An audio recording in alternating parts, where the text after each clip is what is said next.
Hello friends, good morning to you all.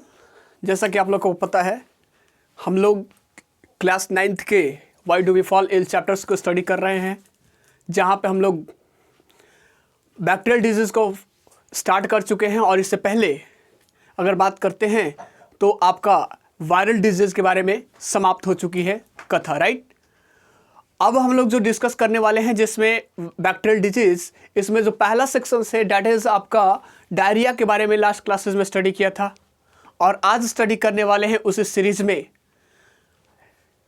Typhoid के बारे में, जो कि टाइफाइड हर घर में आपको हर जगह पे पता है, एक कॉमन डिजीज़ है जो कि जनरली 1 से 15 साल के बच्चों में जनरली कॉमन होता है।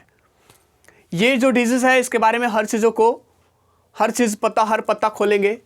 सो इससे पहले सारे लोगों को मार्गदर्शन आर के क्लासेस के इस ऑफिशियल यूट्यूब चैनल्स पे आप सभी का अमित सिंह ARS की तरफ से हार्दिक स्वागत है। और बने रहिए इस चैनल्स पे ताकि ऐसे ऐसे कंटेंट आपको हमेशा मिलते रहेंगे। और हाँ, एक चीज़ और आपसे रिक्वेस्ट है कि आप अगर इससे लाभान्वित होते हैं तो हो सकता है आपके अगल बगल जो लोग रह रहे हैं या फिर जो आपके दोस्त हों उनको ना मिले हो ऐसा कंटेंट, ये चीज़ें ऐसी या फिर किसी भी तरह का, तो अगर आप चाहें तो इसको शेयर कर सकते हैं। Thank you so much. ये आपकी अपनी निजी राय है, निजी इच्छा है, सो उसमें मैं इंटरफेयर नहीं करूँगा। लेकिन जो आज हमारा टॉपिक है डिस्कस करते हैं, अपने ज़्यादा वक्त नहीं करेंगे और यहाँ पे डिस्कस करने वाले हैं टाइफाइड। सो टाइफाइड क्या है ये चीज़ें बात करेंगे, और टाइफाइड किस तरीके से फैलता है, कौन सा बैक्टीरिया फैलाता है इसको, कहाँ पे कैसे ठीक किया जा सकता है, वगैरह वगैरह वगैरह। सो स्टार्ट करते हैं। देर किस बात की, हमारा जो टॉपिक है that is typhoid.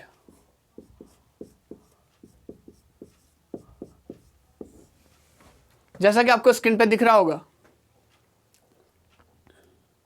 Right. Typhoid, ये टाइफाइड क्या है सरकार? ये ऐसी बीमारी है एक जो जनरली 1 से 15 साल के बच्चों में ये कॉमन होती है।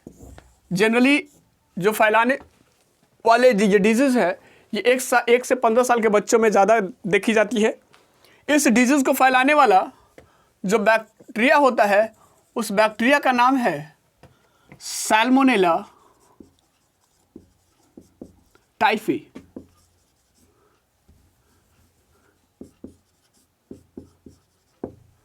सैल्मोनेला टाइफी, याद रखेंगे, बैक्टीरिया का नाम है सैल्मोनेला टाइफी। और ये 1 से 15 साल के बच्चों में ज़्यादा देखने को मिलती है ये डिजीज़।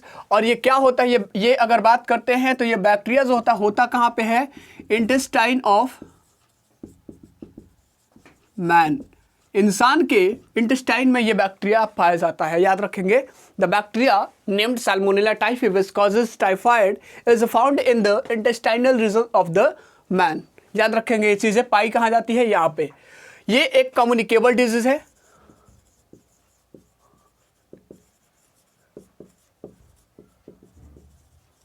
ये एक कम्युनिकेबल डिजीज है।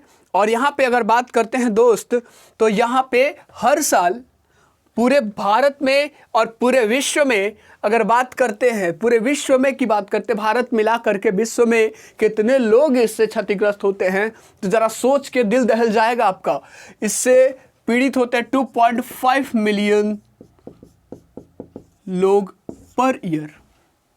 सोचिए, 2.5 मिलियन लोग आपके एवरी ईयर आपके टाइफाइड से सफ़र करते हैं। और जहां तक आपको पता है 1 मिलियन में 10 लाख होता है। सोचिए कितना होगा ये चीज़ें,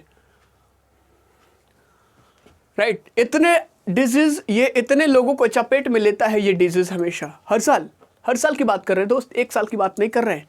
यहाँ पे अगर बात करते हैं तो ये चीज़ें तो आपको दिखने की कोशिश किया। अब क्वेश्चन आता है कि फैलता कैसे है ये disease, how it is communicable, how is, क्या बोलते हैं इसको, transmitted, what is the mode of transmission. तो बेहतर बहुत अच्छी चीज़ें से सब समझाने की कोशिश करूं तो डायरिया का जो सबसे पहला चीज़ था मोड ऑफ ट्रांसमिशन, वो था ये कंटामिनेटेड फूड एंड वाटर। और the same things is there, मतलब मोड ऑफ कम्युनिकेशन क्या था सरकार? यहाँ पे ट्रांसमिशन क्या है, मोड ऑफ ट्रांसमिशन क्या है आपका? यहाँ पे contaminated food, mode of transmission mode of transmission की अगर बात करते हैं तो यहाँ पे है कंटामिनेटेड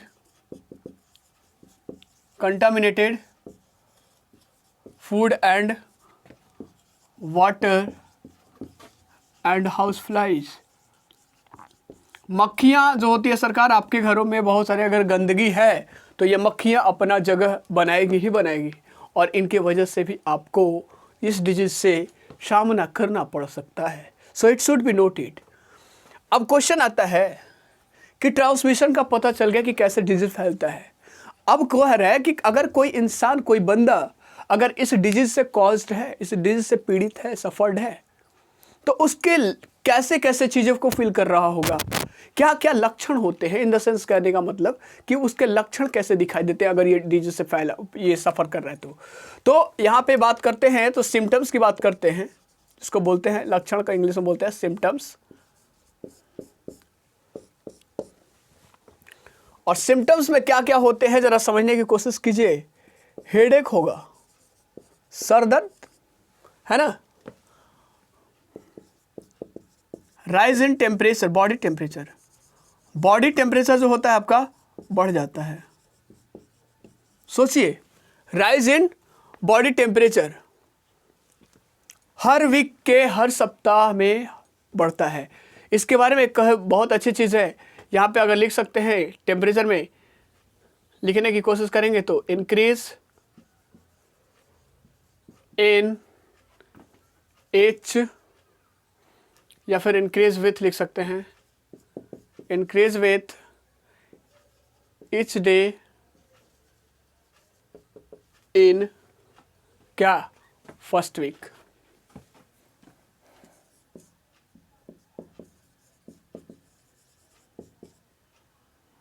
पहले सप्ताह में हर दिन बढ़ता है, इंक्रीज होता है, ठीक है। पहले सप्ताह में हर दिन क्या होता है, बढ़ता है। दूसरे सप्ताह में तेज बुखार होती है, और तीसरे चौथे पांचवें सप्ताह में धीरे धीरे घटने लगता है, डिक्रीज करता है। पहले सप्ताह के हर दिन क्या होता है, इसका टेम्परेचर, बॉडी का टेम्परेचर क्या होता है, इंक्रीज होता है। सेकेंड अब सप्ताह में हाई टेम्परेचर, हाई फीवर हो जाता है, और थर्ड फोर्थ फिफ्थ वीक में आपका बॉडी का टेम्परेचर धीरे धीरे क्या होने लगता है, घटने लगता है, डिक्रीज करने लगता है। ऐसे आपके बॉडी का टेम्परेचर राइज करता है। ये चीजें clear. Lesions of intestinal mucosa,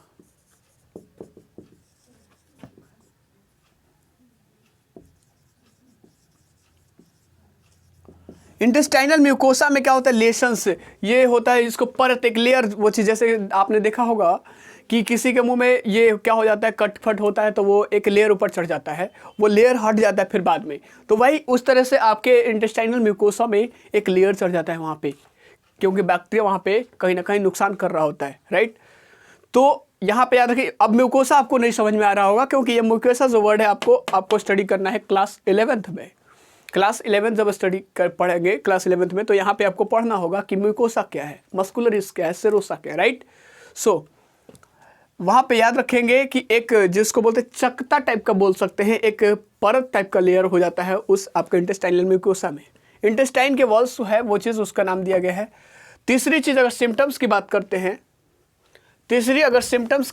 लक्षण की बात करते हैं सरकार, तो यहाँ पे लक्षण में कुछ और नहीं, बहुत ही शानदार एक चीज़ है, डायरिया का नाम आपने बहुत ही हाल ही फिलहाल में पढ़ा होगा, है ना। डायरिया विच बिकम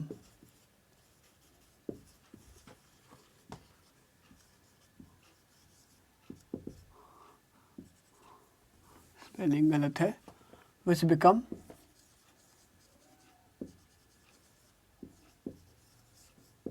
हेमोरेजिक हो जाता है, मतलब हेमरेज भी हो सकता है। ध्यान दीजिएगा, यहाँ पे क्या होता है, ब्लड का लॉस होता है, लॉस ऑफ ब्लड। डायरिया होने लगता है जिसमें क्या होता है, ब्लड का लॉस होता है, ये आपको पता है। डायरिया के बारे में तो आपको पता है, कल ही के क्लासेस में लोगों ने देखा था। हेमरेजिक हो जाता है, उसके साथ साथ जो होता है रोज कलर्ड रैश, पस ऑन द अपर एब्डोमेन, गुलाबी कलर का रैश निकलने लगता है आपके अपर एब्डोमेन में, मतलब घाव की तरह का स्ट्रक्चर्स आपके एब्डोमेन में, एब्डोमेन के ऊपर वाले हिस्से में देखने को मिल जाता है। ये चीज़ें थी आपके सिम्टम्स। सिम्टम्स में क्या था? हेडेक था, बॉडी का टेम्परेचर टाइफाइड में क्या होता है? बढ़ता है। पहले वीक के हर दिन क्या होता है? बढ़ता है। दूसरे वीक में काफ़ी ये ज़्यादा तेज़ बुखार होता है, और तीसरे चौथे पाँचवें वीक में क्या होता है? धीरे धीरे वो डिक्रीज करते जाता है। कह रहे लेशंस होता है आपके इंटेस्टाइनल म्यूकोसस में, लेशंस हो जाते हैं। डायरिया आपका ये हेमरेजिक बन जाता है। यहाँ पे ब्लड का लॉस, हेमरेजिक कहने का मतलब कि लॉस ऑफ ब्लड का ज़्यादा लॉस होता है। और यहाँ पे रैसेस अपर एब्डोमेन में आपका रोज कलर्ड के रैसेस निकल जाते हैं, घाव की तरह का फुंसी टाइप का स्ट्रक्चर्स निकलने लगते हैं, राइट। ये चीज़ें हमेशा याद रखेंगे। ये आपका सिम्टम्स है। अब सिम्टम्स जो है तो कंट्रोल तो बात करते ही है कि अगर ऐसी ऐसी चीज़ें हैं तो डॉक्टर के पास जाएंगे तो क्या चीज़ें कैसे कंट्रोल किया जा सकता है। तो कंट्रोल करने के लिए यूज़ किया जाता है एंटीबायोटिक्स का। कंट्रोल करने के लिए यूज़ किया जाता है एंटीबायोटिक्स का, और ये एंटीबायोटिक्स क्या करता है? इसको कंट्रोल कर लेता है, इस डिजीज़ को ट्रीट कर देता है। इतना चीज़ें क्लियर है? चलिए, इससे रिलेटेड एंटीबायोटिक्स आते हैं और उस एंटीबायोटिक्स को दिया जाता है ताकि वो चीज़ें जल्दी ठीक हो जाए। उसके साथ साथ आपके अगर बात करते हैं कि सावधानी कैसे बरते जाए कि अगली बार ये डिजीज़ ना हो जाए, अगली बार डिजीज़ ना हो, इसके लिए क्या सावधानियां बरतनी चाहिए? What are the preventions that should be taken to prevent this disease, to be aware of the disease से दूर रहने के लिए। तो पहली चीज़ हमारे पास है, पहली चीज़ है जैसे वहाँ पे हम लोगों ने लिखा था underground disposal of human faces. ये चीज़ हम लोगों ने लास्ट क्लासेस में बात किया था। ह्यूमन फेसेस जो होता है उसको अंडरग्राउंड में डिस्पोज करना चाहिए, बाहर में नहीं। बहुत सारे बैक्टीरिया होते हैं उसमें, है ना। जैसे ही वो बॉडी ये ग्राउंड पे आता है और बैक्टीरिया बढ़ जाता है। Disintegrated of water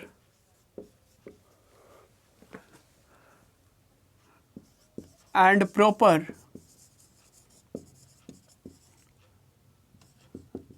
drinking and proper cooking for food. आप जो पानी ले रहे हैं वो पानी को डिसइंटीग्रेट कर दीजिए। क्या कर दिए? डिसइंटीग्रेट उसको क्लोरीन सॉल्यूशन से हम लोगों ने लास्ट में बात किया था, लास्ट क्लासेस में, अगर आपको याद आ रहा हो तो। क्लोरीन सॉल्यूशन से क्या कीजिए? उसको डिसइंटीग्रेट कर दीजिए और अब जाके उसको यूज़ कर सकते हैं उस पानी को। और वैसी चीज़ें उस पानी को यूज़ कर सकते हैं आप भोजन को बनाने के लिए, या फिर बॉइल्ड वाटर यूज़ कर सकते हैं आप, राइट। उसको करके और बॉइल्ड वाटर कर दीजिए। तीसरी चीज़ अगर बात करते हैं तो टाइफाइड का वैक्सीन आता है, टाइफाइड का oral vaccine, typhoid oral vaccine. चौथी चीज़ आपके बात करते हैं यहाँ पे TAB vaccine should be provided for the immunity।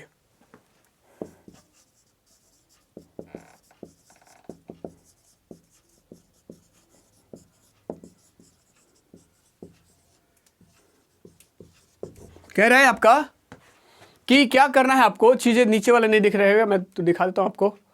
चलिए, कह रहा है कि जो आपका है अंडरग्राउंड डिस्पोजल, ह्यूमन फेसेस को अंडरग्राउंड डिस्पोज करना है, बाहर की तरफ नहीं रखना है, क्योंकि उसमें बैक्टीरिया आपके बहुत सारी चीज़ें आ जाती हैं। सो याद रखें कि जो भी आपका ह्यूमन का वेस्टेज होता है, बॉडी का वेस्टेज, तो उसको क्या करना है? डिस्पोज का आप करना है, ये अंडरग्राउंड में करना है। वाटर का डिसइंटीग्रेट करके क्लोरीन सॉल्यूशन से, और उसको आप वाटर को यूज़ कर सकते हैं और उसको उससे भोजन आप बना सकते हैं, कोई दिक्कत नहीं होगी। आप ओरल टाइफाइड वैक्सीन आता है, टाइफाइड ओरल वैक्सीन, जो ओरल का कहने का मतलब मुंह में ड्रॉप्स के थ्रू आपका दिया जाता होगा, तो ये वैक्सीन आपको लेना चाहिए उससे बचने के लिए।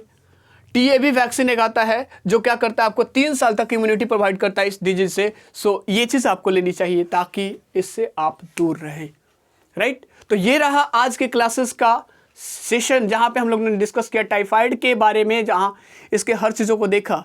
सो अगले क्लासेस में डिस्कस करेंगे अगला बैक्टीरियल डिजीज के बारे में। सो तब तक के लिए have a nice day, stay healthy, stay life, stay happy for ever. हाँ, अगर आपके पास कोई क्वेश्चंस हो इस टॉपिक से रिलेटेड तो आप कमेंट सेक्शंस में डालना ना भूलें। मिलेंगे अगले क्लासेस में, तब तक के लिए आपका दिन शुभ हो। Thank you so much for your participation. Thank you.